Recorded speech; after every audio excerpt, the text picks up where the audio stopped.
আসসালামু আলাইকুম প্রিয় শিক্ষার্থী, আশা করছি তোমরা সবাই ভালো আছো। তোমরা যে যেখান থেকে আজকের এই গুরুত্বপূর্ণ ভিডিওটি দেখছো সবাইকে স্বাগত জানাচ্ছি। তোমরা জানো 2025 সাল থেকে আবারও পুরাতন কারিকুলাম মানে এর আগে যে সৃজনশীল কাঠামোবদ্ধ প্রশ্নের কারিকুলাম ছিল সেটি আবারও চালু হচ্ছে 2025 সাল থেকে। 2021 সালের পূর্বের যে সিলেবাস, সেই সিলেবাস অনুযায়ী যে সকল বই ষষ্ঠ থেকে দশম শ্রেণীর জন্য প্রযোজ্য ছিল সেই বইগুলো 2025 সালে পরিমার্জন করে আবারও চালানো হবে। অন্তর্বর্তীকালীন সরকারের শিক্ষা উপদেষ্টা ডক্টর ওয়াহিদ উদ্দিন মাহমুদ এক সংবাদ সম্মেলনে বলেছেন, 2025 সাল থেকে নতুন কারিকুলাম স্থগিত থাকবে এবং পুরাতন কারিকুলাম মানে 2021 সালের পূর্বের যে সিলেবাস সেই সিলেবাস অনুযায়ী বইগুলো পরিমার্জন করে 2025 সাল থেকে সেই বইগুলো ষষ্ঠ থেকে দশম শ্রেণী পর্যন্ত চালানো হবে এবং 2025 সাল থেকে নবম শ্রেণীতে আবার সায়েন্স, আর্টস, কমার্স থাকবে। অনেকেই প্রশ্ন করেছেন যে এবার যারা নবম শ্রেণীতে আছে, দশম শ্রেণীতে তারা আবার সায়েন্স, আর্টস, কমার্স নিতে পারবে কিনা বা তাদের বেলায় থাকবে কিনা। দেখো, তাদেরকেও যেহেতু নতুন বই দেয়া হবে, তাই 2025 সালে যারা দশম শ্রেণীতে উঠবে তাদেরও ওই পুরাতন কারিকুলামের বই দেয়া হবে, তবে সিলেবাসটা একদম শর্ট করা হবে যেহেতু তারা এক বছর নতুন কারিকুলামে ব্যয় করেছে। প্রিয় শিক্ষার্থী, কথা বলেছি না, শুরু করছি মূল ভিডিও। তোমরা স্ক্রিনে দেখতে পাচ্ছ 2021 সালের পূর্বে সিলেবাস অনুযায়ী ষষ্ঠ শ্রেণীর যে সকল বই ছিল সে সকল বই তোমরা এখানে দেখতে পাচ্ছ। এখানে মোট 19টি বই আছে, তার মধ্যে তোমাদের 11টি বই পড়তে হবে। দেখো, সপ্তবর্ণা, আনন্দ পাঠ এবং বাংলা ব্যাকরণ এই তিনটা বই মিলে মূলত একটা বই, সেটা হচ্ছে বাংলা। ইংরেজি এবং ইংরেজি গ্রামার এই দুইটা মিলে একটা বই, সেটা হচ্ছে ইংরেজি। এরপরে গণিত, বিজ্ঞান, বাংলাদেশ ও বিশ্ব পরিচয়, তথ্য ও যোগাযোগ প্রযুক্তি। এরপরে ইসলাম শিক্ষা, হিন্দু ধর্ম শিক্ষা, বুদ্ধ ধর্ম শিক্ষা, খ্রিস্টান ধর্ম শিক্ষা। এই চারটা ধর্ম শিক্ষা মিলে যে কোনো একটা বই হবে। তোমরা যে যে ধর্মের, তোমাদেরকে সেই ধর্মের বই নিতে হবে। এরপরে কৃষি শিক্ষা এবং গার্হস্থ্য বিজ্ঞান এই দুইটা থেকে তোমাদেরকে একটা নিতে হবে। ছেলেরা সাধারণত কৃষি শিক্ষা নেয়, গার্হস্থ্য বিজ্ঞান মেয়েরা নিয়ে থাকে।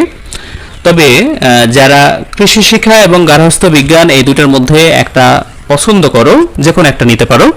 এরপরে শারীরিক শিক্ষা ও স্বাস্থ্য, কর্ম ও জীবনমুখী শিক্ষা, এরপরে চারু ও কারুকলা। সেই সাথে 19 নম্বরের যে বইটি তোমরা দেখতে পাচ্ছ সেটা হচ্ছে ক্ষুদ্র নৃগোষ্ঠীর ভাষা ও সংস্কৃতি। মানে আমাদের দেশে যারা ক্ষুদ্র নৃগোষ্ঠী আছে তাদের জন্য এই বইটি প্রযোজ্য, অন্য সবার জন্য নয়। প্রিয় শিক্ষার্থী, আমি তোমাদের সাথে আজকে এই যে বইয়ের তালিকাটা দেখলাম এই বইগুলো পরিচিত করাবো। মানে 2021 সালের পূর্বে যে বইগুলো ছিল, পড়ানো হতো শিক্ষার্থীদের, সেই বইগুলো আসলে দেখতে কেমন ছিল এবং এর ভেতরে মানে সূচিপত্রে কি কি বিষয় অন্তর্ভুক্ত ছিল সেটি তোমাদের সাথে শেয়ার করব। তোমরা স্ক্রিনে দেখো। তোমরা দেখতে পাচ্ছ যে চারুপাঠ, এটি তোমাদের ষষ্ঠ শ্রেণীর বাংলা বই। আমরা এর যদি সূচিপত্র দেখি তাহলে তোমরা এই যে দেখতে পাচ্ছ এখানে সূচিপত্রে গদ্য আছে 9টা, এরপরে কবিতা আছে 9টা। এই মোট 18টা টপিকের উপরে তোমাদের এই বাংলা বইটি সাজানো হয়েছে। তোমরা এই বিষয়গুলো পড়বে। এখানে কিছু বিষয়ে হয়তোবা পরিমার্জন আসবে, তবে যেহেতু বলছে 2021 সালের পূর্বের বই, তাই বুঝতে পারছো যে এই বইগুলোই তোমাদের পড়ানো হবে। যদি পরিবর্তন হয় তবে খুব বেশি পরিবর্তন হবে না। এরপরে তোমরা দেখতে পাচ্ছ যে আনন্দ পাঠ, এটি তোমাদের একটা গল্পের বইয়ের মতো। এটি তোমাদের গল্পের বই। দেখো, এই সূচিপত্রে 10টা গল্প রাখা হয়েছে। এই গল্পের উপরে তোমাদের কিন্তু প্রশ্ন আসে, তোমরা দেখতে পাচ্ছ। এরপরে দেখো যে বাংলা ব্যাকরণ ও নির্মিতি, এটি মূলত তোমাদের বাংলা ব্যাকরণ বই ষষ্ঠ শ্রেণীর। আমরা যদি সূচিপত্রের দিকে যাই তাহলে তোমরা দেখতে পাবে যে সূচিপত্রে দুইটা অংশ আছে, একটা হচ্ছে ব্যাকরণ অংশ আর একটা হচ্ছে নির্মিতি অংশ। ব্যাকরণ অংশে 8টা বিষয় এখানে অন্তর্ভুক্ত করেছে, মানে 8টা অধ্যায়। তোমরা দেখতে পাচ্ছ ভাষা ও বাংলা ভাষা, ধ্বনিতত্ত্ব, রূপতত্ত্ব, বাক্যতত্ত্ব, বাগর্থ, বানান, বিরাম চিহ্ন, অভিধান। এবং নির্মিতি অংশে 6টা অধ্যায় আছে: অনুধাবন, সারাংশ ও সারমর্ম রচনা, ভাব সম্প্রসারণ, পত্র রচনা, অনুচ্ছেদ রচনা এবং প্রবন্ধ রচনা। এই বিষয়গুলো তোমাদের থাকবে। এরপরে তোমরা দেখতে পাচ্ছ যে তোমাদের ইংরেজি বই 6ষ্ঠ শ্রেণীর। দেখো এই বইটি কিন্তু পাবলিশ করা হয়েছে সর্বশেষ 2019 সালে। এটি কিন্তু 20 সালে পড়ানো হয়েছিল, মানে বইটা 20 সালের বই। দেখো এই সূচিপত্রে মোট লিসন আছে 35টি। তোমরা দেখতে পাচ্ছ এই 35টি টপিকের উপরে তোমাদের কিন্তু পড়ানো হবে। এরপরে তোমরা ইংরেজি গ্রামার বইটি দেখতে পাচ্ছ। এখানে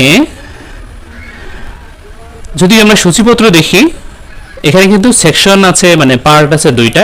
একটা এ পার্ট যেখানে গ্রামার অংশ আছে, আর একটা হচ্ছে বি পার্ট, সেটা হচ্ছে কম্পোজিশন। এই টপিকগুলোর উপরে তোমাদের 2025 সাল থেকে 6ষ্ঠ শ্রেণীতে পড়ানো হবে। এরপরে তোমরা দেখতে পাচ্ছ 6ষ্ঠ শ্রেণীর গণিত বই। তোমাদের কিন্তু নতুন কারিকুলামের গণিত বই পড়তে হচ্ছে না। আমরা যদি সূচিপত্র দেখি, দেখো এখানে মোট 8টা অধ্যায় আছে। এই টপিকের উপরে তোমাদের কিন্তু পড়ানো হবে। প্রিয় শিক্ষার্থী, আশা করছি তোমাদের নতুন কারিকুলামের বোঝা আর মাথায় থাকবে না। দেখো 6ষ্ঠ শ্রেণীর বিজ্ঞান বই আমরা দেখব এবার। এখানে সূচিপত্রে যা আছে আমরা তাই দেখব। দেখো মোট 14টা অধ্যায় আছে। তোমরা স্ক্রিনে দেখে নাও। এই টপিকের উপরে তোমাদের কিন্তু পড়ানো হবে। এরপরে আমরা দেখব বাংলাদেশ ও বিশ্ব পরিচয় 6ষ্ঠ শ্রেণীর। তোমরা দেখো এই বইগুলো কিন্তু 2019 সালের বই, মানে 2020 সালের জন্য এই বইগুলো তৈরি করা হয়েছিল। দেখো এখানে মোট 13টা অধ্যায় আছে। এই 13টা টপিকের উপরে তোমাদের বাংলাদেশ ও বিশ্ব পরিচয় বইটা পড়ানো হবে। এরপরে তথ্য ও যোগাযোগ প্রযুক্তি 6ষ্ঠ শ্রেণী। আমরা দেখি এখানে কি কি আছে। দেখো এখানে 5টা অধ্যায় আছে। এখানে তোমাদের তথ্য যোগাযোগ প্রযুক্তি বিষয়ক যে যন্ত্রপাতিগুলো, ওয়ার্ড প্রসেসিং, ইন্টারনেট পরিচিতি, এই ধরনের টপিকের উপরে পড়াশোনা আছে। এরপরে তোমরা দেখতে পাচ্ছ ইসলাম ও নৈতিক শিক্ষা। এখানে আমরা দেখব যে সূচিপত্রে কি আছে। বলে রাখা ভালো, তোমাদের সব বই কিন্তু 2019 সালের ডিসেম্বরে মুদ্রণ করা, 2020 সালের জন্য তৈরি করা হয়েছে। এখানে মোট 5টি অধ্যায় আছে। এই 5টি অধ্যায়ের শিরোনাম দেখতে পাচ্ছ: আকাইদ, তারপরে ইবাদত, কুরআন ও হাদিস শিক্ষা, আখলাক আর আদর্শ জীবন চরিত। এই 5টা অধ্যায় বা 5টা শিরোনামের উপর তোমাদের পুরো বইটা পড়ানো হবে। এখানে মোট 112 পৃষ্ঠা আছে। এরপরে তোমরা দেখতে পাচ্ছ হিন্দু ধর্ম শিক্ষা। এখানে সূচিপত্র যদি আমরা দেখি তাহলে দেখতে পাচ্ছ যে মোট 8টা অধ্যায় আছে। ছোট্ট একটা বই, মাত্র 92 পৃষ্ঠার একটা বই। তোমরা এই বইটা পড়বা যারা হিন্দু ধর্মের শিক্ষার্থী আছো। এরপরে দেখো খ্রিস্ট ধর্ম ও নৈতিক শিক্ষায় আমরা এই টপিকগুলো পড়ব। দেখি সূচিপত্রে কি কি আছে। তোমরা দেখতে পাচ্ছ মোট 10টা অধ্যায় আছে। এই 10টা অধ্যায় তোমাদের পড়ানো হবে, মাত্র 96 পৃষ্ঠার একটা বই। এরপরে দেখতে পাচ্ছ বৌদ্ধ ধর্ম ও নৈতিক শিক্ষা 6ষ্ঠ শ্রেণী। দেখো এখানে যদি আমরা সূচিপত্রে দেখি তাহলে মোট দেখতে পাচ্ছি যে 11টা অধ্যায় আছে, 109 পৃষ্ঠার একটা ছোট্ট বই। এরপরে দেখো চারু ও কারুকলা 6ষ্ঠ শ্রেণী। এখানে সূচিপত্রে যদি আমরা দেখি কি কি আছে, দেখো মোট 6টা অধ্যায় আছে। এই 6টা অধ্যায়ে তোমাদের বিভিন্ন ছবি আঁকা এবং বাংলাদেশের চারু ও কারুকলার ইতিহাস বা লোকশিল্প, কারুশিল্পের ইতিহাস বর্ণনা করা আছে। তোমরা সেই বিষয়গুলো কিন্তু হাতে কলমে শিখবে। এরপরে শারীরিক শিক্ষা ও স্বাস্থ্য 6ষ্ঠ শ্রেণীর এই বইটা দেখি। এখানে সূচিপত্রে কি কি আছে তোমরা দেখতে পাচ্ছ। এখানে মোট 5টা অধ্যায় আছে। এই 5টা অধ্যায়ে এই টপিকগুলো আছে, মাত্র 72 পৃষ্ঠার একটা বই, খুবই ছোট্ট একটা বই। এরপরে তোমরা দেখতে পাচ্ছ কৃষি শিক্ষা 6ষ্ঠ শ্রেণী। এখানে সূচিপত্রে আমরা দেখি কি কি আছে। দেখো 6টা অধ্যায়। এই 6টা অধ্যায়ের উপরে তোমাদের পড়ানো হবে আমাদের জীবনে কৃষি প্রযুক্তি ও যন্ত্রপাতি, কৃষি উপকরণ, কৃষি ও জলবায়ু, কৃষিজ উৎপাদন এবং বনায়ন। 108 পৃষ্ঠার এই ছোট্ট বইটা তোমরা 2025 সাল থেকে পড়বা। এরপরে দেখো গার্হস্থ্য বিজ্ঞান, তোমরা যদি কৃষি শিক্ষা নাও তাহলে গার্হস্থ্য বিজ্ঞান নিতে হবে না, আর যদি গার্হস্থ্য নাও তাহলে কৃষি শিক্ষা নিতে হবে না। আমরা সূচিপত্র দেখি, এখানে মোট 15টা অধ্যায় আছে, মোটামুটিভাবে একটি বড় ধরনের বই, তবে মাত্র পৃষ্ঠা হচ্ছে 122 পৃষ্ঠা। এরপরে আমরা দেখব কর্ম ও জীবনমুখী শিক্ষা, 6ষ্ঠ শ্রেণী। তোমরা দেখতে পাচ্ছ এখানে সূচিপত্রে মাত্র 3টা অধ্যায় আছে। দেখো, কর্মে আনন্দ, আমাদের প্রয়োজনীয় কাজ এবং শিক্ষায় সাফল্য, মাত্র 60 পৃষ্ঠার এই ছোট্ট বইটা, তবে এই বইটি খুবই গুরুত্বপূর্ণ নয়। এরপরে দেখো ক্ষুদ্র নৃগোষ্ঠীর ভাষা ও সংস্কৃতি, এটি মূলত যারা ক্ষুদ্র নৃগোষ্ঠী আমাদের দেশে বসবাস করেন তাদের জন্য, সবার জন্য নয়। পাহাড়ি অঞ্চলে যে সকল ক্ষুদ্র নৃগোষ্ঠী বসবাস করে বা দেশের বিভিন্ন জেলায় ছড়িয়ে ছিটিয়ে যে সকল ক্ষুদ্র নৃগোষ্ঠী বসবাস করে তাদের জন্য এই বইটা। মোট 6টা অধ্যায় আছে বইয়ে এবং বইটা খুবই ছোট, মাত্র 92 পৃষ্ঠার। প্রিয় শিক্ষার্থী, এই ছিল 2025 সালে যে বইগুলো চালানো হবে সেই বইগুলো তোমরা দেখলা।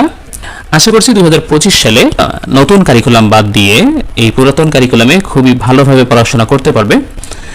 এবং প্রধান উপদেষ্টা বলেছেন যে সময় সুযোগ অনুযায়ী যুগ উপযোগী একটা ভালো কারিকুলাম আবার প্রণয়ন করা হবে। আপাতত এই নতুন কারিকুলাম বাদ দিয়ে পুরাতন কারিকুলামটা চালানো হচ্ছে, যেহেতু নতুন কারিকুলামে অনেক ধরনের সমালোচনা রয়েছে এবং এটা বন্ধ করার জন্য সারা দেশব্যাপী 2-3 বছর ধরে নানা আন্দোলন হয়েছে। তারপরেও শেখ হাসিনা সরকার জোর করে এই কারিকুলামটি প্রণয়ন করেছে এবং চাপিয়ে দিয়েছে, এবং এমনভাবে এটাকে চাপিয়ে দেওয়া হয়েছিল যে এর কোনো সমালোচনা করা যাবে না, সমালোচনা করলে তার বিরুদ্ধে ব্যবস্থা নেওয়া হতো, যার কারণে অনেকেই মুখ খুলতে পারেনি। যারা আন্দোলন করেছে তাদেরকে কিন্তু কারাবরণ করতে হয়েছে, মানে জেলখানায় যেতে হয়েছে। প্রিয় শিক্ষার্থী, আজকে এই পর্যন্তই। আশা করছি এই ভিডিওটি ভালো লেগেছে। যদি ভালো লাগে তাহলে ভিডিওটিতে একটি লাইক দিয়ে ভিডিওটি সবার মাঝে শেয়ার করে দাও, যাতে তোমার মতো তারাও এই বিষয়ে জানতে পারে। প্রিয় শিক্ষার্থী, তোমরা সবাই ভালো থাকবে, সুস্থ থাকবে। দেখা হবে পরবর্তী কোনো ইনফরমেটিভ ভিডিওতে। আল্লাহ হাফেজ।